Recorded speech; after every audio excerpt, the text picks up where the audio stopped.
Urea खताची पोती भरून नेणाऱ्या ट्रकवरील चालकाचे नियंत्रण सुटून ट्रक महामार्गावरून खाली सर्व्हिस रोडवर कोसळला। या अपघातात एक जण ठार तर आणखी एक जण गंभीर जखमी झाला आहे। मंगळवारी दुपारी काकती पोलीस स्थानकाच्या व्याप्तीतील यमनापूर जवळ हा अपघात घडला।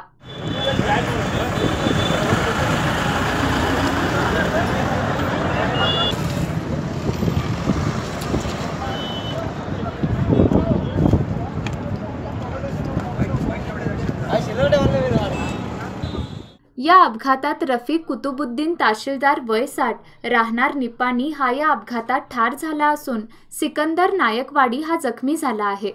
अपघातास्थळी बेळगाव रहदारी उत्तर पोलीस स्थानकाचे पोलीस निरीक्षक RR पाटील यांनी भेट देऊन पाहणी केली।